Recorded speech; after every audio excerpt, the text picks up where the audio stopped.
Madam, इथे कोपरखैरणे अग्निशमन केंद्राला एक 5 ते 5:15 दरम्यान एक कॉल आला होता की Vidyabhavan society sector 12 plot number 12 sector 2 Koparkhairane इथे स्लॅब कोसळला आहे म्हणून. तर त्वरित आमच्या अग्निशमन दलाचे कोपरखैरणे इथे एक वाहन, त्यानंतर अधिकारी आणि कर्मचाऱ्यांना पाचारण करण्यात आलं. इथनं वाशी आणि अरुलीचे पण अधिकारी आणि कर्मचारी आले. तर एकूण आता जशी माहिती घेतली तर टोटल 12 मुलांची माहिती त्या टीचरने दिलेली आहे.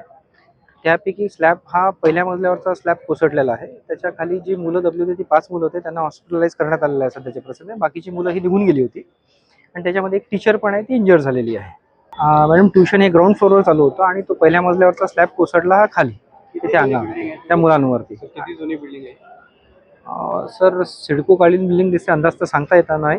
एक तरी पण एक 20 किती कुटुंब सर राहत होते याच्यामध्ये, काय सांगू शकाल? 30-35 वर्ष जुनी बिल्डिंग असेल. कुटुंब G+4 ची बिल्डिंग दिसते. एक नाही म्हटलं तरी एक 8-10 कुटुंब असतील सर याच्यामध्ये.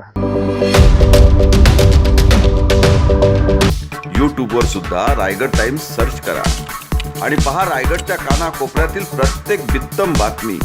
आणि हो, लगेचच सबस्क्राईब बटनवर क्लिक करायला विसरू नका. रायगड टाइम्स, आपलं चॅनल, आपला आवाज.